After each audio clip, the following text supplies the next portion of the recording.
Anong ginawa nila dito? Tignan natin. Ang AFP, mga palangga, binawasan na naman nila yung benepisyo, okay, na 50 pesos para daw i-donate. Ilan ang AFP? Ilang numbers of mandatory daw ito. Kasi kaya walang choice ang mga sundalo. Sabi dito ni Joy, kung i-apply ang kaltas sa lahat ng AFP personnel between 7.5 to 9 million ito, isang beses na kaltas pa lamang. PA personnel to donate 50 pesos to be deducted from subsistence allowance which will be donated to the victims of the said typhoon. Ano ginagawa ng DSWD?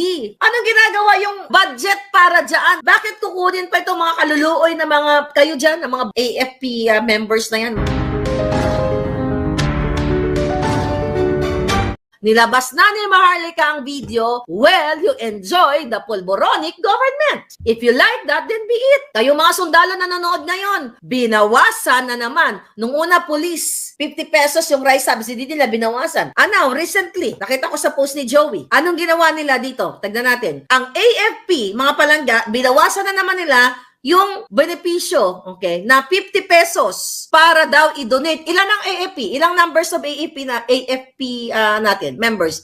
50 pesos para daw i-donate sa Karina, sa mga nabiktima ng Karina. May memo yung higher headquarters ng AFP noong July 28, nakakaltasan daw ang kanilang subsistence allowance ng 50 pesos para i-donate sa mga biktima ng Karina. Mandatory daw ito kasi kaya walang choice ang mga sundalo. Sabi dito ni Joy, kung i-apply ang kaltas sa lahat ng AFP personnel between 7.5 to 9 million ito, isang beses na kaltas pa lamang. Imagine mo, let's say 10 million. Reference, command guidance. In the reference of Typhoon Karina entered the Philippine area of responsibility last July 24 with a maximum sustained winds increasing from 155 kilometers per hour to 165 kilometers per hour, which has devastated several provinces and flooded various cities in National Capital Region. Per instruction from higher headquarters, the command would like to ascertain the willingness of our PA personnel to donate 50 pesos to be deducted from subsistence allowance which will be donated to the victims of the said typhoon. Ano ginagawa ng DSWD?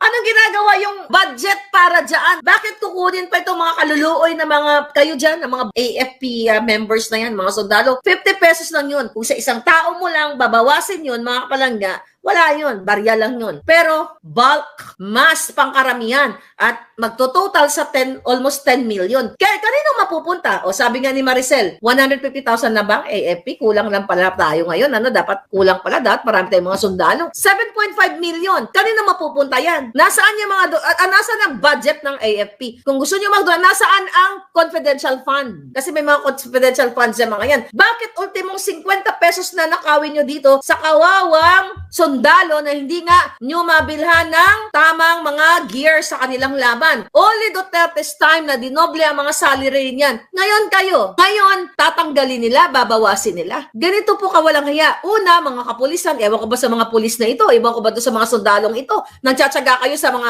boss yung mga pulboronic. Kaya nga sabi ko, choice nyo yan. Ganito mang corrupt sa inyo mismo na mga serbisyo, mga tagapagtanggol o tagapagligtas ng bayan, kayo mga sundalo. Imbis na dagdagan kayo, ay babawasan pa kayo. Dapat ang sundalo at mga pulis talaga, kung ako ang presidente nyo, laki kaagad ng sweldo nyo. Yan talagang uunahin ng bonggang-bongga. Katulad ni Pangulo, big time kayo lahat. At meron kayong mga scholarship, lahat ng mga anak nyo, paaral ko. Diba? Kaya naman yan eh. Kaya lahat yan. At kayo, pwede kayong kasi parang sa US, diba? Mayroong mga program na pwede kang mag-continuing education.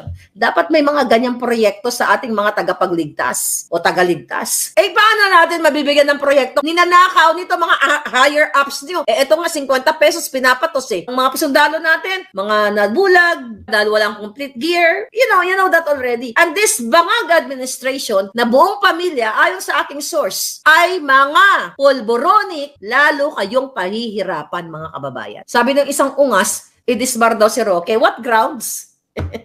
Gusto nyo lang i-disbar? Parang ganito yung gurgurin si Maharlika. What grounds? Bakit gusto nyo akong gurgurin? Kasi nalalaman ng taong bayan ang pagiging bangag ni Lisa, bangag Bartek, ni Junior, at ang pagnanakaw nila sa kaban ng bayan. Yung nagsasalita ng isang Maharlika na tinataya ang buhay, gusto nyong gurgurin. Pero ang pulboronic na pamilya na nilulustay ang pera ninyo, billion ang mga hinahakot palabas ng bansa, Gusto niyo silang mabuhay ng mahaba? Tadang mundo niyo. Si Lisa ang idisbar dahil siya ay nakipagsabwatan sa pangingidnap ng kabataan sa Turkey at minanupulan niya ang Korte Suprema. Ayan, si Atty. Glanjong nagsalita niyan. At minanipula ang eleksyon, ninanakaw, kasabwat ng smuggling, kidnapping. Pero kung bulag pa rin kayo, magpakabulag kayo forever. Diba? Ganun lang yun. Nung nasa Pilipinas ako, sinasabi nung kakilala nila na part na ng lifestyle nila. Ang sabi nga sa akin, di ba Miss Maharlika, marami namang mga nagpupulburo na they can function well in terms of their corporation, business. Pero ako parang, ha? Really? Sa loob-loob ko lang, hindi nga ako maniwala dun sa nagsabi sa akin. Hindi talaga ako naniniwala na si Kuting ay pulburon.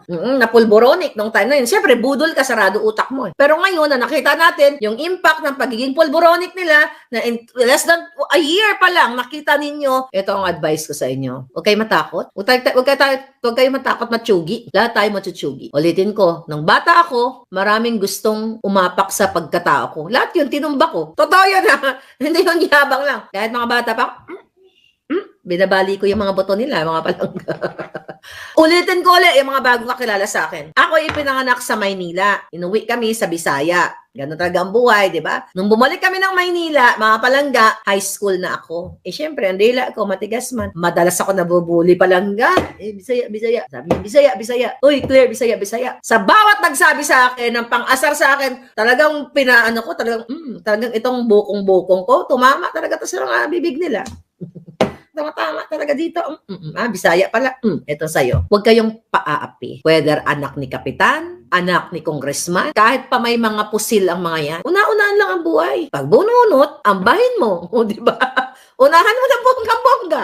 Ganun lang ang buhay. Let's say, for example, kayo ay nanindigan. Huwag kayong matakot na mawawalan kayo ng trabaho. Ang tanong ko, yun lang ba ang kaya niyong gawin sa buhay ninyo? Kapag may nagsarang pintuan, may magbubukas. Huwag kayong matatakot na mawawalan ako ng retirement, Dahil kung nasa tama ka, mananalo ka. Mas masarap mamatay ng naninindigan kaysa sa duwag. Mas masarap pumikit ang iyong mga mata na lumaban ka sa mga demonyo kaysa sa ikinubli mo na alam mong tama ka, namatay ka na hindi mo ipinaglaban ang right. Masarap matsugi. Masarap pumikit ang mga mata na nanindigan ka, hindi ka natakot porket governor, whatever, pag tao na yung mga yan. Bakit pa nagtapang-tapangan yung mga yan? Dahil sa kamkam na pera ng bayan at yung mga armas na galing din sa kasamaan. So pag kayo hinamon, diskarte lang ang buhay. Liputon nyo. Alam mo yung mga politiko na yan, tanggalan mo ng pera yung mga yan na galing sa kaban ng bayan. Di ba mukha sila mga basura? Itong laban natin ngayon sa kadiliman ay sobra na. Mga OFW, to talk to your family. Imagine nyo, hindi kayo makauwi ng Pilipinas. Forever kayong OFW palangga. Kasi hindi naman lahat ng bansa pwede mong bitbitin yung iyong mga anak. So forever kayong kawawa. So manindigan kayo, ipasa nyo yung pulboronic video sa inyong mga pamilya